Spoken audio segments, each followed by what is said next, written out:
ದಳಸನೂರು ಗ್ರಾಮದ ಹಾಲು ಉತ್ಪಾದಕರ ಸಹಕಾರ ಸಂಘ 2025 ಮತ್ತು 26ನೇ ಸಾಲಿನ ವಾರ್ಷಿಕ ಸಾಮಾನ್ಯ ಸಭೆಯಲ್ಲಿ ಅಧ್ಯಕ್ಷರು ಹಾಗೂ ನಿರ್ದೇಶಕರು ಎನ್ ಹನುಮೇಶ್ ಹಾಗೂ ಎಲ್ ಗೋಪಾಲಕೃಷ್ಣ, ಮಾಜಿ ಅಧ್ಯಕ್ಷರು ಮಾವು ಅಭಿವೃದ್ಧಿ ಮಂಡಳಿ ವ್ಯವಸ್ಥಾಪಕರು ಕೆ ಮುನಿರಾಜು, ವಿಸ್ತರಣಾಧಿಕಾರಿಗಳು ಪಿಕೆ ನರಸಿಂಹರಾಜು, ಪಶು ವೈದ್ಯಾಧಿಕಾರಿಗಳು ಡಾ ಪ್ರಸನ್ನಕುಮಾರ್ ಮತ್ತು ಆಡಳಿತ ಮಂಡಳಿಯ ಸದಸ್ಯರು, ಗಣ್ಯರು, ಹಿರಿಯರು, ವೀರಭದ್ರಸ್ವಾಮಿ, ಗ್ರಾಮದ ಪ್ರಮುಖರು, ಎಲ್ಲ ಪದಾಧಿಕಾರಿಗಳು, ಮುಖ್ಯ ಕಾರ್ಯನಿರ್ವಹಣಾಧಿಕಾರಿಗಳು ಆರ್ ಶ್ರೀನಿವಾಸ್ ಗೌಡ, ಸಿಬ್ಬಂದಿ ವರ್ಗ ಉಪಸ್ಥಿತರಿದ್ದು ಕಾರ್ಯಕ್ರಮದಲ್ಲಿ ಅಧಿಕಾರಿಗಳು, ಗಣ್ಯರು ಸಲಹೆ ಸೂಚನೆಗಳು ವ್ಯಕ್ತಪಡಿಸಿದರು.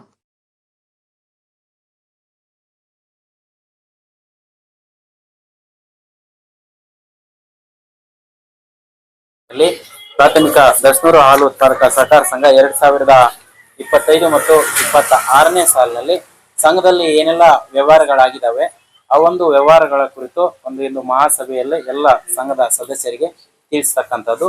ಅದೇ ರೀತಿಯಾಗಿ ಗಳಿಸಿರ್ತಕ್ಕಂಥ ಏನು ಲಾಭಾಂಶನ ಬೈಲಾ ಪ್ರಕಾರ ವಿಂಗಡಣೆ ಮಾಡಿದಾಗ ಏನು ಬರ್ತಕ್ಕಂಥ ಬೋನಸ್, ಆನಂತರ ಮುಂದಿನ ಒಂದು ವರ್ಷಕ್ಕೆ ಅಂದ್ರೆ ಈ ಮುಂದಿನ ಒಂದು ವರ್ಷದ 26-27ನೇ ಸಾಲಿಗೆ ಯಾವ ರೀತಿಯಾಗಿ ಸಂಘನ ನಡೆಸ್ಕೊಂಡು ಹೋಗ್ಬೇಕು ಅನ್ನೋದ್ರ ಕುರಿತು ಚರ್ಚೆ ಮಾಡ್ತಕ್ಕಂಥ ಒಂದು ಸಾಮಾನ್ಯ ಸಭೆ. ಈ ಒಂದು ನಿಟ್ಟಿನಲ್ಲಿ ನಾವು ನೋಡಿದಾಗ 2025 ಮತ್ತು 26ನೇ ಈ ಒಂದು ವರ್ಷದ ಅವಧಿಯಲ್ಲಿ ಉತ್ಪಾದಕರಿಂದ ಸಂಘಕ್ಕೆ ಖರೀದಿ ಮಾಡಿರ್ತಕ್ಕಂಥ ಹಾಲಿನ ಮೊತ್ತ 1,02,79,547 ರೂಪಾಯಿ 17 ಪೈಸೆಗಳಷ್ಟು ಉತ್ಪಾದಕರಿಗೆ ನಾವು ಹಾಲನ್ನ ಖರೀದಿ ಮಾಡಿ ಇದನ್ನ ಒಕ್ಕೂಟ ಕಳಿಸಿದಾಗ ಒಕ್ಕೂಟದಿಂದ ಬಂದಿರತಕ್ಕಂಥ ಮಾರಾಟದ ಮೊತ್ತ 1,12,95,773 ರೂಪಾಯಿ 37 ಪೈಸೆಗಳಷ್ಟು ಇದು ಬಂದಿರ್ತದೆ. ದಿನಪತ್ರಿಕೆ 962 ರೂಪಾಯಿಗಳಷ್ಟು, ಬಾಡಿಗೆ ಮಿಲ್ಕಿಂಗ್ ಮಿಷನ್ಗೆ ತಂದಿದ್ದ ಬಿಡಿಭಾಗಗಳದ್ದು 5,240 ರೂಪಾಯಿಗಳಷ್ಟು, ಹಾಗೆ ಸರ್ವ ಸದಸ್ಯರ ಸಾಮಾನ್ಯ ಸಭೆಯ ವೆಚ್ಚ 30,560 ರೂಪಾಯಿಗಳು, ಹಾಗೆ ಎಐ ಬಾಬತ್ತು 3,600, TDS ಪುಸ್ತಕ ಅಂದ್ರೆ ಸಂಘದಲ್ಲಿ ನಿರ್ವಹಣೆ ಮಾಡ್ತಕ್ಕಂಥ ಪುಸ್ತಕಗಳ ಖರೀದಿ 4,069 ರೂಪಾಯಿಗಷ್ಟು, ಹಾಗೆ ತರಬೇತಿ 6,000, ಸ್ವಾತಂತ್ರ್ಯ ದಿನಾಚರಣೆ 10,800 ರೂಪಾಯಿಗಳಷ್ಟು, ಕಂದಾಯ 3,754, ಭವಿಷ್ಯದ ನಿಧಿಗಾಗಿ 32,400 ರೂಪಾಯಿಗಳಷ್ಟು, ಹಾಗೆ ಸಮವಸ್ತ್ರ 4,000, ಒಟ್ಟಾರೆಯಾಗಿ 5,83,974 ರೂಪಾಯಿಗಳಷ್ಟು ಈ ವರ್ಷ ಮಾಡಿರ್ತಕ್ಕಂಥ ಖರ್ಚುಗಳು. ಗಳಿಕೆ ಆಗಿರತಕ್ಕಂಥ ವ್ಯಾಪಾರ ಕಟ್ಕೊಳ್ಳಿಕ್ಕೆ, ಸಂಘದ ಕಟ್ಟಡ ಕಟ್ಕೊಳ್ಳೋದಿಕ್ಕೆ, ಸೊ ಅದ್ರ ಜೊತೆಗೆ ಹಾಲು ಉತ್ಪಾದಕ ಸಂಘಗಳಲ್ಲಿ ಹಾಲು ಕರೆಯುವ ಯಂತ್ರಗಳು ಕೂಡ ಅಲ್ಲೇ ಅಳವಡಿಸ್ಕೊಳ್ಳೋದಕ್ಕೆ ಸುಮಾರು 4.5 ಲಕ್ಷ ಆಗತ್ತೆ ಅದು ಯಂತ್ರಗಳು. ಅದನ್ನು ಕೂಡ ಒಕ್ಕೂಟದ ಅನುದಾನದ ಅಡಿಯಲ್ಲೇ ಉಚಿತವಾಗಿ ಅಳವಡಿಸ್ಕೊಡ್ತಾ ಇದ್ದೇವೆ. ಮತ್ತೆ ಹಾಲು ಉತ್ಪಾದನೆ ಜಾಸ್ತಿ ಆಗ್ತಾ ಇದೆ ಅಂತ ಹೇಳಿ ಈ ನಡುವೆ ನಾವು ಈ ತಾಲೂಕಿನಲ್ಲಿ ಸುಮಾರು 4 BMC ಕೇಂದ್ರಗಳನ್ನು ಕೂಡ ಅನುಷ್ಠಾನ ಮಾಡಿದೀವಿ. ಈಗ ನಮ್ದೇನು 48,000 ಇತ್ತು ಹಾಲು ಶೇಖರಣೆ, ಈ ಬಾರಿ 90,000ದವರೆಗೂ ಹೋಗಿದ್ವಿ. ಉತ್ತಮವಾದ ಮಳೆ ಬಂದಿದ್ರೆ ಈ ಬಾರಿ ನಾವು ಕೂಡ 1 ಲಕ್ಷ ಕ್ರಾಸ್ ಮಾಡ್ತಾ ಇದ್ವಿ. ಬಟ್ ಆದ್ರೆ ಮಳೆಗಳ ಕೊರತೆ ಕಾರಣ ಮತ್ತೆ 80,000ಕ್ಕೆ ಹಾಲು ಕೂಡ ಪ್ರೊಡಕ್ಷನ್ ಕಡಿಮೆ ಆಗಿದೆ. ನಮ್ಮ ಸಂಘದಲ್ಲಿ ನಾವು ಇಡೀ ತಾಲೂಕಲ್ಲಿ ಗುಣಮಟ್ಟದ ಆಧಾರದ ಮೇಲೆ ಈಗ ಸರಾಸರಿ ರೇಟ್ ಕೊಡ್ತಾ ಇದ್ವಿ. ಹಿಂದೆ ಎಲ್ಲ ನಿಮ್ಗೆ 1 ಲೀಟರ್ಗೆ ಎಲ್ರಿಗೂ ಒಂದೇ ರೇಟ್, ಕ್ವಾಲಿಟಿ ಆಧಾರದ ಮೇಲೆ ಕೊಡ್ತಾ ಇರ್ಲಿಲ್ಲ. ಲಾಸ್ಟ್ ಕಳೆದ GBM ಅಲ್ಲಿ ನಾವು ಡಿಸೈಡ್ ಮಾಡಿದಾಗ ನಿಮ್ಮ ಆಡಳಿತ ಮಂಡಳಿಯಲ್ಲಿ ಎಲ್ಲರೂ ಕೂಡ ನಿರ್ದೇಶಕರು ಗುಣಮಟ್ಟದ ಆಧಾರದ ಮೇಲೆ ಕೊಡೋಣ, ಯಾರ್ದು ಏನ್ ರೇಟ್ ಬಂದ್ರೆ ಅದ್ ಕೊಡೋಣ ಅಂತಂದ್ರು. ಕೆಲವರೆಲ್ಲ ಲಾಭ ಕಡಿಮೆ ಆಗ್ಬಿಡುತ್ತೆ ಅಂತ ಕೂಡ ಹೇಳ್ತಾ ಇದ್ರು. ಸಂಘಕ್ಕೆ ಯಾವುದೇ ರೀತಿ ಇಲ್ಲ. ಇವತ್ತು ನಿಮ್ ಸಂಘದಲ್ಲಿ ಮಿಷಿನ್ ಇಟ್ಟ ಮೇಲೆ ನಿಮ್ ಮುಂದಕ್ಕೆ ಹೋಗೋಣ. ಈ ಒಂದು ಸಭೆಯನ್ನು ಉದ್ದೇಶಿಸಿ ನಮ್ಮ ಉಪವ್ಯವಸ್ಥಾದಂತ ಕೆ ಮುಂದಾಜ್ ಸರ್ ಮಾತಾಡಬೇಕು. ನಮಸ್ಕಾರ. ವೇದಿಕೆ ಮೇಲಿರುವಂತಹ ನಮ್ಮ ನಿರ್ದೇಶಕರಾದ ಶ್ರೀ ಎನ್ ಹನುಮೇಶ್ ಸರ್ ಅವರೇ, ಹಾಗೆ ಈ ಗ್ರಾಮದ ಮುಖಂಡರಾದ ವೀರಭದ್ರಸ್ವಾಮಿ ಮತ್ತು ಈ ಸಂಘದ ಎಲ್ಲ ನಿರ್ದೇಶಕರೇ ಹಾಗೂ ಗ್ರಾಮದ ಹಾಲು ಎಲ್ಲಾ ಡೈರಿಗಳಿಗಿಂತ ಹೆಚ್ಚಾಗಿ ನಮ್ಮ ಡೈರಿನಲ್ಲೇ ನಾವು ಆ ಯೋಜನೆಗಳನ್ನ ಸದುಪಯೋಗ ಪಡಿಸ್ಕೊಂತಾ ಇದ್ದೀವಿ. ಅಂದ್ರೆ ಇನ್ನೂ ಡಿಮ್ಯಾಂಡ್ ಇದೆ ಅಂತಂದ್ರೆ, ಅವರು ಹನುಮೇಶ್ ಅವರು ಮೊದಲಿಂದನೂ ಇಲಾಖೆಯಲ್ಲಿ ಕೆಲಸ ಮಾಡಿ ಬಂದಿರ್ತಕ್ಕಂಥವ್ರು, ಈಗ ನಿರ್ದೇಶಕರು ಆಗಿದ್ದಾರೆ. ಹೆಚ್ಚಾಗಿ ಪ್ರಾತಿನಿಧ್ಯತೆ ಅವ್ರಿಗಿರ್ತದೆ. ಅದನ್ನ ತಂದು ನಮ್ಮ ಡೈರಿಗೆ, ನಮ್ಮ ಊರಿನ ಎಲ್ಲ ಒಂದು ಏನು ಹಾಲು ಉತ್ಪಾದಕರು ಇರ್ತಾರೆ ಅವ್ರಿಗೆ ಒಂದು ಸ್ಕೀಮ್ಗಳನ್ನೆಲ್ಲ ತಂದ್ಕೊಡ್ಬೇಕು. ಇನ್ನೂ ಚಾಪ್ ಕಟ್ಟುಗಳಿರ್ಬೋದು, ಮತ್ತೆ ಮ್ಯಾಟ್ಗಳಿರ್ಬೋದು, ಇದನ್ನು 25,000 ರೂಪಾಯಿ ಅನುದಾನ ಒಂದು ಬೇರೆ ಕೊಡ್ತೀವಿ ಅಂತ ಹೇಳಿದ್ರೆ ಅದನ್ನು ತಗೊಳ್ಳೋವಂಥ ರೈತರು ತಯಾರಿ ಆಗ್ಬೇಕಾಗ್ತದೆ. ಅದ್ರ ಜೊತೆಗೆ ಏನು ನಮ್ಮ ಈ ಒಂದು ಇದರಲ್ಲಿ ಏನು ಫೀಡ್ ಬಗ್ಗೆ ಮೊನ್ನೆ ಒಂದು ಸ್ವಲ್ಪ ಅಪಸ್ವರ ಇತ್ತು. ರಾಜನಕುಂಟೆ ಫೀಡಲ್ಲಿ ಸ್ವಲ್ಪ ಗುಣಮಟ್ಟ ಕಡಿಮೆ ಇದೆ ಅಂತೇಳಿ ಅದನ್ನ ವಿಶೇಷವಾಗಿ ನಿರ್ದೇಶಕರು ಆದಂತ ಅನ್ವೇಷಣ್ ಅವರು ಗಮನ ಕೊಡ್ಬೇಕಾಗ್ತದೆ. ರೈತರ ಪರವಾಗಿ ಅಲ್ಲಿ ನಿಂತು ಹೋರಾಟ ಮಾಡ್ಬೇಕಾಗ್ತದೆ. ಯಾಕಂದ್ರೆ ಅಲ್ಲಿ ಆಡಳಿತ ಮಂಡಳಿ ಇಲ್ಲ ಅಂತ ಆ ಒಂದು ದೃಷ್ಟಿಯಿಂದ ಅಧಿಕಾರಿಗಳೇ ಹಾಗೂ ನಮ್ಮ ನಿಮ್ಮೆಲ್ಲರ ನೆಚ್ಚಿನ ನಾಯಕರಾದಂಥ ಗೋಪಾಲಕೃಷ್ಣನ್ ಅವರೇ ಹಾಗೂ ಎಲ್ಲ ನಿರ್ದೇಶಕರುಗಳೇ ಹಾಗೂ ಊರಿನ ಮುಖಂಡರೇ ಹಾಗೂ ಪತ್ರಕರ್ತರೇ ಏನು ಈಗ ವಾರ್ಷಿಕ ವರದಿಯನ್ನು ಓದಿದ್ರು ಮತ್ತೆ ಅಭಿಪ್ರಾಯವನ್ನು ಕೇಳಿದ್ರು. ಯಾಕೆ ಅದ್ರ ಬಗ್ಗೆ ಯಾರು ಅಪಸ್ವರ ಇಲ್ಲ ಅಂದರೆ, ನಮ್ಮ ಕಾರ್ಯದರ್ಶಿಗಳು ಅದೇ ಥರನೇ ಕೆಲಸ ಮಾಡ್ತಾರೆ, ಪ್ರಾಮಾಣಿಕರು. ಅದಕ್ಕೆ ತಕ್ಕಂಗೆ ನಮ್ಮ ಅಧ್ಯಕ್ಷರು ಅದೇ ಥರ ನಡ್ಕೊಳ್ತಾ ಇದ್ದಾರೆ. ತಾಲೂಕಿನಲ್ಲಿ ಹೆಚ್ಚಾಗಿ ಎಲ್ಲಿನೂ ಮಾಸಿಕ ಸಭೆಗಳು ನಡೆಯಲ್ಲ. ದಳಸೂರು MPCS ಅಲ್ಲಿ ಮಾಸಿಕ ಸಭೆ ನಡೀತದೆ ಅಂದರೆ ನಮಗೂ ಒಂದು ಖುಷಿ, ನಮ್ಮ ಊರಿನ ಮುಖಂಡರಿಗೂ ಒಂದು ಹೆಸರು. ಯಾಕಂದರೆ ಇಷ್ಟು ಚೆನ್ನಾಗಿ ನಡ್ಕೊಂಡು ಹೋಗ್ತಾ ಇದೆ ಒಂದು ಹಾಲು ಉತ್ಪಾದಕರ ಸಹಕಾರ ಸಂಘ ಅಂತಂದರೆ ನಮ್ಮೆಲ್ರಿಗೂ ಒಂದು ಸಂತೋಷದ ವಿಷಯ. ಇದು ಹಿಂಗೆ ನಡ್ಕೊಂಡು ಹೋಗ್ಲಿ. ಹಾಗೂ ಏನು ಹಲವಾರು ಸ್ಕೀಮ್ಗಳನ್ನ ಹೇಳಿದ್ರು ನಮ್ಮ ಒಟ್ಟು ವೆಚ್ಚವನ್ನು ಕಳೆದಾಗ ಸಂಘದಲ್ಲಿ ಉಳಿಕೆ ಆಗಿರ್ತಕ್ಕಂಥ ನಿವ್ವಳ ಲಾಭಾಂಶ 4,10,67 ರೂಪಾಯಿಗಳಷ್ಟು ಈ ವರ್ಷ ಉಳಿಕೆ ಆಗಿರ್ತಕ್ಕಂಥ ನಿವ್ವಳ ಲಾಭಾಂಶ. ಈ ಉಳಿಕೆ ಆಗಿರ್ತಕ್ಕಂಥ ನಿವ್ವಳ ಲಾಭಾಂಶವನ್ನ ಸಹಕಾರ ಸಂಘಗಳ ಬೈಲಾರೀತ್ಯ ನಾವು ಲಾಭವನ್ನ ವಿಂಗಡಣೆಯನ್ನ ಮಾಡಬೇಕಾಗ್ತದೆ. ಸೊ ವಿಂಗಡಣೆ ಮಾಡಿದಾಗ ಆಪದ್ದನ ನಿಧಿಗೆ 25% ಅಷ್ಟು 1,02,516 ರೂಪಾಯಿಗಳು, ಸಹಕಾರ ಶಿಕ್ಷಣ ನಿಧಿಗೆ ನೀಡ್ತಕ್ಕಂಥದ್ದು 2% ಅಷ್ಟು 6,151 ರೂಪಾಯಿ, ಕಟ್ಟಡ ನಿಧಿ 10% 30,139 ರೂಪಾಯಿ 96 ಪೈಸೆ, ಶೇರ್ ಡಿವಿಡೆಂಟು 936 ರೂಪಾಯಿಗಳಷ್ಟು.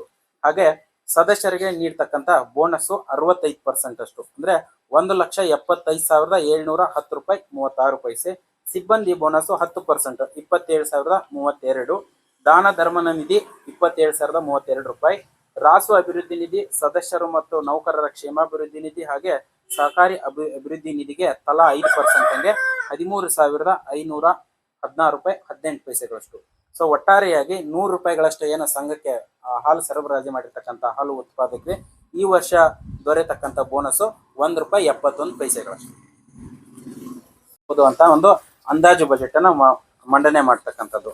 ಸಿಬ್ಬಂದಿ ವೇತನಕ್ಕಾಗಿ 4 ಲಕ್ಷನ ಕಾಯ್ದಿರಿಸ್ತಕ್ಕಂಥದ್ದು, ಸ್ಟೇಷನರಿ 19,000, ಪರೀಕ್ಷಾ ಖರ್ಚುಗಳಿಗಾಗಿ 1,500 ರೂಪಾಯಿಗಳಷ್ಟು, ಸ್ಕೇಲ್ ಸ್ಟಾಂಪಿಂಗ್ ಆಗಿ 2,000, AMCU ಸರ್ವಿಸ್ ಚಾರ್ಜ್ ಆಗಿ 3,500 ರೂಪಾಯಿಗಳಷ್ಟು, ವಿದ್ಯುತ್ ಬಿಲ್ಗಾಗಿ 15,000, ಪ್ರಯಾಣ ಭತ್ಯೆ 3,000, ಹಾಗೆ ಸರ್ಕಾರ ಪ್ರೋತ್ಸಾಹಧನ DBT ಮಾಡಿಸಲು 2,000 ರೂಪಾಯಿಗಳಷ್ಟು, ಬ್ಯಾಂಕ್ ವೆಚ್ಚಕ್ಕಾಗಿ 600 ರೂಪಾಯಿ, ಆಡಿಟ್ ಟೈಪಿಂಗ್ ಆಗಿ 15,000 ಹಾಗೂ ರಿಪೇರಿ ವೆಚ್ಚಗಳಿಗೆ 15,000, ಪಶು ಆಹಾರ ಕೂಲಿಗಾಗಿ 2,000, ದಿನಪತ್ರಿಕೆ 4,000 ರೂಪಾಯಿಗಳಷ್ಟು. 2025-26ನೇ ಸಾಲಿಗೆ ಸಾಮಾನ್ಯ ಸಭೆಗಾಗಿ 35,000, ಸಹಕಾರ ಪತ್ರಿಕೆಗಾಗಿ 3,600, TDS ಪುಸ್ತಕ ಮತ್ತು ಮೆಟೀರಿಯಲ್ಸ್ಗಳಿಗಾಗಿ 8,000, ತರಬೇತಿಗಾಗಿ 10,000, ಹಾಗೆ ಪೂಜೆಗಳಿಗಾಗಿ 4,000 ಮತ್ತು ಇತರೆ ಖರ್ಚುಗಳಿಗಾಗಿ 55,000. ಒಟ್ಟಾರೆಯಾಗಿ 6,24,200 ರೂಪಾಯಿಗಳಷ್ಟು ಮುಂದಿನ ಒಂದು ವರ್ಷಕ್ಕೆ ಕಾಯ್ದಿರಿಸ್ತಕ್ಕಂಥದ್ದು ಬಜೆಟ್ ಆಗಿರ್ತದೆ. ರಾಜಕೀಯ ಇನ್ನೊಂದು ಪಕ್ಕಿಟ್ಟಿದೆ, ಸಂಸ್ಥೆ ಚೆನ್ನಾಗಿ ನಡೀತಾ ಇದೆಯಾ, ನಮ್ಗೆ ಎಲ್ಲಾ ರೀತಿಯಲ್ಲಿ ನ್ಯಾಯ ದೊರಕ್ತಾ ಇದೆಯಾ, ಇನ್ನೊಂದ್ ಸೈಡ್ ಆಗಿದೆಯಾ. ಫಾರ್ ಎಕ್ಸಾಂಪಲ್ ನಾವು ಫಸ್ಟ್ ಇಲ್ಲಿ ಮಾಡಿಸಿದ್ದೆ ಫ್ಯಾಕ್ಟರಿ ರೇಟ್ ಕೊಡೋದು ಇಡೀ ತಾಲೂಕಿಗೆ. ಈ ತಾಲೂಕಿನ ಡಿಸ್ಟ್ರಿಕ್ಟ್ ಅಲ್ಲಿ ಎಷ್ಟೊಂದು ಜನ ಫಸ್ಟ್ ಡೈರೆಕ್ಟರ್ ಸಂಘದಲ್ಲಿ ಯಾವತ್ತೂ ಶುರು ಮಾಡಿಲ್ಲ. ಬಟ್ ನಾವೇನಂದ್ರೆ ನಾವು ಯಾರಿಗಾದ್ರು ಹೇಳಕ್ ಹೋದ್ರೆ ಅವ್ರು ನಮ್ಗೆ ಕೇಳ್ತಾರೆ, ಫಸ್ಟ್ ನಿಮ್ ಸೊಸೈಟಿಗಳು ಮಾಡೋದು ನಂಗೆ ಹೇಳ್ತೀವಿ ಹೋಗ ಅಂದ್ರೆ ಏನು ಮಾತಾಡಕ್ಕಾಗಲ್ಲ. ನೋಡಿ ಇವಾಗ 5% ಫ್ಯಾಟ್ ದುಡ್ಡು ಬರ್ತದೆ. ಯಾರು ಮುಸ್ಲಿಂ ಒಬ್ರು, ಯಾರೋ ಮುಸ್ಲಿಂ ಹೋಗ್ಬಿಟ್ಟು ಇನ್ನೊಬ್ರು ನಾರಾಯಣ ಸ್ವಾಮಿ ಅಂತ ಇವರೆಲ್ಲ ಎಷ್ಟು 50 ರೂಪಾಯಿ ಸಿಗ್ತದೆ. ನೀವು ಹೆಂಗೆ ಕೊಡ್ತಿರೋ ಕ್ವಾಲಿಟಿ ಹಂಗೆ ಸಿಗುತ್ತೆ. ಅದು ಅವಾಗ ನೀವು ಹೆಚ್ಚಿಗೆ ಚೆನ್ನಾಗಿ ಹಸುವಲ್ಲೂ ಕೂಡ ನೀವು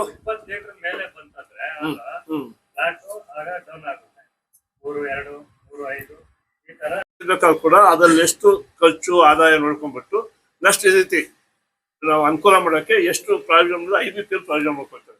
ಅದ್ರ ಪ್ರಕಾರ ನಮ್ಮಲ್ಲಿ ಎಷ್ಟು ಪ್ರಾವಿಷನ್ ಆಗ್ಬೇಕು ಅಷ್ಟು ಮಾಡ್ತೀವಿ. ಅದಕ್ಕೆ ಹೆಚ್ಚಾಗಿ ಕೊಟ್ಬಿಡ್ತೀವಿ ಅನ್ಕೊಳ್ಳಿ, ರೈತರು ಅನುಕೂಲ ಇಲ್ಲ ಅಂತ. ನಾಳೆ ಹಾಲು ಪೇಮೆಂಟ್ ತೊಂದರೆ ಆಗ್ಬೋದು, ಯಾಕಂದ್ರೆ ಈ ದುಡ್ಡುಗಳಲ್ಲಿ ಹೋಗ್ಬಿಟ್ರಲ್ಲ ಆಗ್ಬೋದು. ಬಟ್ ನಿಮ್ಮದು ನಮ್ಮ ಮನಸ್ಸಲ್ಲೂ ಇದೆ, ನಿಮ್ ಮಾರ್ಗದರ್ಶನ ಕೊಟ್ಟಿದ್ದು ಒಳ್ಳೇದಾಯ್ತು. ಅದಕ್ಕೆ ಇನ್ನೂ ಹೆಚ್ಚಿಗೆ ವ್ಯವಸ್ಥೆ ಮಾಡ್ಕೊಡ್ತಾ ಇದೀವಿ. ಈಗಲೂ ಫಾರ್ ಎಕ್ಸಾಂಪಲ್ ಈ ಮಿಲ್ಕಿ ಮಿಷನ್ ಸಾಲ್ವ್ ಅಂತ ಮೊನ್ನೆ ಈ ಟೆಂಡರ್ ಆಗಿರೋದ್ರಲ್ಲಿ ಇನ್ನೂ 25% ಎಕ್ಸ್ಟ್ರಾ ಡಿಮ್ಯಾಂಡ್ ಮಾಡಿದ್ವಿ, ಅದು ಕೊಡ್ತಾರೆ. ಅದು ನಮ್ಮ ತಾಲೂಕು ಒಂದು 8-10 ಎಕ್ಸ್ಟ್ರಾ ಬರುತ್ತೆ. ಹಂಗೆ ಸೊ ಒಟ್ಟಾರೆಯಾಗಿ ಈ 1 ವರ್ಷದ ಅವಧಿಯಲ್ಲಿ ಸಂಘದ ಒಟ್ಟು ವ್ಯಾಪಾರ ಲಾಭಾಂಶ 8,22,787 ರೂಪಾಯಿ 63 ಪೈಸೆಗಳಷ್ಟು ಬಂದಿರತಕ್ಕಂಥದ್ದು. ಈ ಬಂದಿರತಕ್ಕಂಥ ಲಾಭಾಂಶದಲ್ಲಿ ಸಂಘದಲ್ಲಿ ದಿನನಿತ್ಯದ ಆಡಳಿತಾತ್ಮಕ ಮತ್ತು ಇತರೆ ಖರ್ಚುಗಳನ್ನ ಸಂಘದ ನಿರ್ವಹಣೆಗೆ ಮಾಡಲಾಗ್ತದೆ. ಸೊ ಅದರ ಒಟ್ಟು ಖರ್ಚು 5,83,974 ರೂಪಾಯಿ 1 ಪೈಸೆಯಷ್ಟು ಖರ್ಚಾಗಿರ್ತಕ್ಕಂಥದ್ದು. ಈ 5,83,000 ರೂಪಾಯಿ ಖರ್ಚುಗಳು ಇಂತಿವೆ. ಸಂಘದ ಸಿಬ್ಬಂದಿ ವೇತನ 3,60,000, ಸ್ಟೇಷನರಿ 16,657 ರೂಪಾಯಿಗಳಷ್ಟು, ಹಾಗೆ ತೂಕ ಮತ್ತು ಅಳತೆಯ ಸ್ಕೇಲ್ನ ಸ್ಟಾಂಪಿಂಗ್ ಮಾಡಿಸಿರ್ತಕ್ಕಂಥ 1,750 ರೂಪಾಯಿ, AMCU ಸರ್ವಿಸ್ ಚಾರ್ಜ್ 3,112 ರೂಪಾಯಿಗಳಷ್ಟು, ಪ್ರಯಾಣ ಭತ್ಯೆ 2,400, ಬ್ಯಾಂಕ್ ಕಮಿಷನ್ ಬ್ಯಾಂಕ್ ವೆಚ್ಚ ನೀವು ಎಷ್ಟು ಹಾಲು ಕರೆದ್ರಿ ಪ್ರತಿ ದಿವಸ, ಪ್ರತಿ ತಿಂಗಳು ಎಷ್ಟು ಹಾಲು ಈ ಸಂಘಕ್ಕೆ ನೀವು ಮಾರಿದ್ರಿ? ಈ ಸಂಘ ಕೋಲಾರ ಹಾಲು ಒಕ್ಕೂಟಕ್ಕೆ ಎಷ್ಟು ಹಾಲು ಹಾಕಿದ್ರು? ಅವರು ನಿಮಗೆ ಏನ್ ಕೊಟ್ರು ಬೆಲೆ ಬಟವಾಡ? ಇದರ ಮಧ್ಯೆ ನಿಮ್ ಗುಣಮಟ್ಟ ಯಾರ್ಯಾರ್ದು ಯಾವ್ಯಾವ ತರ ಗುಣಮಟ್ಟ ಹಾಲಿದೆ, ಅವ್ರಿಗೆ ಯಾವ ತರ ದರ ಕೊಡ್ಬೇಕು ಅಂತ ಅವಾಗ್ಲೇ ಅವರು ನಮ್ಮ DM ಸಾರು ಮಾತಾಡ್ತಾ ಹೇಳಿದ್ರು ಇಂದಿನ ಮಹಾಸಭೆಯಲ್ಲಿ. ಆ ಒಂದು ಗುಣಮಟ್ಟದ ಆಧಾರದ ಮೇಲೆನೆ ನಾವು ಬೆಲೆ ಕೊಡೋಣ, ಹಾಲು ದರ ನಿಗದಿ ಮಾಡೋಣ ಅಂದಿದ್ದಕ್ಕೆ ನೀವೆಲ್ಲ ಬಹಳ ಸರ್ವಾನುಮತದಿಂದ ಒಪ್ಪಿದ್ದೀರಿ ಅಂತ ಹೇಳಿ ಬಹಳ ಸಂತೋಷದ ವಿಚಾರ. ಕೆಲವು ಕಡೆ ಅದು ಒಪ್ಪಲ್ಲ. ಎಂತ ಹಸು ತರಬೇಕು, ಎಮ್ಮೆ ಇಡಬೇಕು, ಹಸುನಲ್ಲಿ ಯಾವ್ಯಾವ ತರ ತಳಿಗಳಿದ್ದಾವೆ, ಯಾವ ಹಸು ಎಷ್ಟು ಹಾಲು ಕೊಡ್ತದೆ, ಯಾವ ಎಮ್ಮೆ ಎಷ್ಟು ಹಾಲು ಕೊಡ್ತದೆ, ಹಸು ಕರು ಹಾಕಿದಾಗ ಹೆಣ್ಣು ಕರು ಹಾಕಿದ್ರೆ ಏನ್ ಲಾಭ, ಗಂಡು ಕರು ಹಾಕಿದ್ರೆ ಏನ್ ಲಾಭ ರೈತನಿಗೆ, ಹಸು ಸಾಕೋನ್ಗೆ, ಎಮ್ಮೆ ಅಂತ ಎಮ್ಮೆ ತರಬೇಕು, ಯಾವ್ದು ಹೆಚ್ಚಿಗೆ ಹಾಲನ್ನ ಉತ್ಪಾದನೆ ಮಾಡುವಂತ ಎಮ್ಮೆ, ಹಾಲು ಕೊಡುವಂತ ಎಮ್ಮೆ ಇದೆ, ಹಸು ಯಾವ್ದ್ರಲ್ಲಿ ತಳಿಗಳಿದ್ದಾವೆ, ಇದೆಲ್ಲ ನಮ್ಗೆ ಈ ವಿಚಾರಗಳು ಗೊತ್ತಿರ್ಬೇಕು. ಎಷ್ಟು ಬಂದ ಆ ರೀತಿ ಪ್ರತಿ ತಿಂಗಳು ಕೂಡ ಎಷ್ಟೆಷ್ಟು ಬಂದಿದೆ ಅಂತ ನೀವು ನೋಟ್ ಮಾಡ್ಕೊಂಡಾಗ ವರ್ಷಾಂತ್ಯದಲ್ಲಿ ಟೋಟಲ್ ಆಗಿ ಲಾಭ ಎಷ್ಟು ಬಂದಿದೆ ಅನ್ನೋದು ನಿಮ್ ಗಮನಕ್ಕೆ ಇರ್ತದೆ. ಸೊ ಇದನ್ನ ಮುಂದುವರ್ಸ್ಕೊಂಡು ಹೋಗ್ಬೇಕು ಯಾವುದೇ ಒಂದು ಸಂಘದಲ್ಲಿ ಕೂಡ. ಇದು ಒಳ್ಳೆ ಉದ್ದೇಶ. ಇದ್ರ ಜೊತೆಗೆ ಬಹುಶಃ ತಮ್ಗೆಲ್ಲ ತಿಳಿದಿರೋ ಹಾಗೆ ತಮ್ಮ ಸಂಘಕ್ಕೆ ಬಹುಶಃ ನಿರ್ದೇಶಕರು ತಮ್ಮ ಸಂಘದಿಂದ ಆಯ್ಕೆ ಆದ್ಮೇಲೆ ಇಡೀ ಜಿಲ್ಲೆಗೆ ಒಳ್ಳೆ ಕೀರ್ತಿನ ತಂದುಕೊಟ್ಟಿರ್ತಾರೆ. ಉತ್ತಮವಾದಂತ ಗುಣಮಟ್ಟ ಇವತ್ತು ನಮ್ಮ ತಾಲೂಕೆ ಫಸ್ಟ್ ಇದೆ. ನಿಮ್ ಸಂಘಕ್ಕೂ ಕೂಡ ಅವರು ಸಾಕಷ್ಟು ಸಹಕಾರ ನೀಡಿದ್ದಾರೆ. ಎಲ್ಲಾ ರೀತಿಯಾದಂತಹ ಕಟ್ಟಡ ಕಟ್ಟೋದಕ್ಕಿರ್ಬೋದು, ಮತ್ತೆ ಇನ್ಫ್ರಾಸ್ಟ್ರಕ್ಚರ್ ಒಳಗಡೆ ಸಭೆ ಮಾಡ್ಲಿಕ್ಕೆ ಟೇಬಲ್ ಚೇರ್ ವ್ಯವಸ್ಥೆ, ಮಿಲ್ಕಿಂಗ್ ಮಿಷಿನ್ಸ್, ಮೊನ್ನೆ ಲಾಭ ಮತ್ತು ಅದರ ಆಡಿಟ್ ವರದಿಯನ್ನ ತಮ್ಗೆ ಒಪ್ಪಿಸಿದ್ದಾರೆ. ತಮ್ಗೆ ಯಾವುದೇ ರೀತಿಯಾದಂತಹ ಸಂದೇಹ ಇಲ್ಲ ಅಂತ ಅನ್ಕೊಂಡಿದ್ದೀನಿ. ಏನೋ ಡೌಟ್ ಇದೆಯಾ ಇದರಲ್ಲಿ ಆಡಿಟ್ ರಿಪೋರ್ಟ್ ಅಲ್ಲಿ ಓದಿರೋದ್ರಲ್ಲಿ ಡೌಟ್ ಇದ್ರೆ ತಾವು ಕೇಳ್ಬೋದು. ಒಂದು. ಎರಡನೇದು, ತಮ್ಮ ಸಂಘದಲ್ಲಿ ಬಹಳ ಚೆನ್ನಾಗಿ ಪ್ರತಿ ಮಾಹೆ ಕೂಡ ನಿಮ್ಮೆಲ್ಲ ನಿರ್ದೇಶಕರು ಸಭೆಗೆ ಸೇರಿ, ಅಧ್ಯಕ್ಷರು ಸಹ ಪ್ರತಿ ತಿಂಗಳು ಸಭೆ ಕರೀತಾರೆ. ಪ್ರತಿ ತಿಂಗಳು ಕೂಡ ಲಾಭ ವಿಲೇವರಿ ಮಾಡ್ತಾರೆ. ನಾವು ನಮ್ಮ ತಾಲೂಕಲ್ಲಿ 194 ಸಂಘಗಳಿದಾವೆ ಈಗ ಪ್ರೆಸೆಂಟ್. 194 ಸಂಘಗಳಲ್ಲಿ ಕಡ್ಡಾಯವಾಗಿ ಪ್ರತಿ ತಿಂಗಳು ಸಭೆ ನಡೆಯುವಂತ ಸಂಘ ಇದೆ ದಳಸ್ನೂರೇ. ಯಾಕಂದ್ರೆ ಕೆಲವು ಸಂಘಗಳಲ್ಲಿ ಸಭೆ ಸೇರೋದಿಲ್ಲ. ಇಲ್ಲಿ ಪ್ರತಿ ತಿಂಗಳು ಸಹ ಎಲ್ಲಾ ಡೈರೆಕ್ಟರ್ಗಳು ಒಬ್ರು ಮಿಸ್ ಮಾಡ್ದಂಗೆ ಸಭೆಗೆ ಸೇರ್ತಾರೆ. ಅಷ್ಟು ಜವಾಬ್ದಾರಿ DM ಅವರಾಗ್ಲಿ, ಗೋಪಾಲ ಕೃಷ್ಣ ಅವರಾಗ್ಲಿ, ನಮ್ಮ ಇವ್ರ ಸ್ವಾಮಿ ತಿಳಿಸಿರ್ತಾರೆ. ಆಮೇಲೆ ನೀವು ಪ್ರತಿ ಸಲ ಕೂಡ ನಮ್ಮ ಬೋರ್ಡ್ ಕಮಿಟಿಗಳು ಪ್ರತಿ ಸಲ ಕೂಡ ನಾವು ಮಂತ್ಲಿ ಬೋರ್ಡ್ ಮೀಟಿಂಗ್ ಬಂದಾಗ ಸುಮಾರು ಅನೇಕ ವಿಷಯ ಚರ್ಚೆ ಕೂಡ ಮಾಡ್ತೀವಿ. ಅಕಸ್ಮಾತ್ ಆ ಬೋರ್ಡ್ ಮೀಟಿಂಗ್ ಬರಲ್ಲ, ಸರಿಯಾಗಿ ನಮ್ದು ಇದಕ್ಕೆ ಬರಲ್ಲ ಅಂದಾಗ ಇಷ್ಟು ವಿಷಯ ತಿಳ್ಕೊಳ್ಳೋಂತ ಅವಶ್ಯಕತೆ ಇರುತ್ತೆ.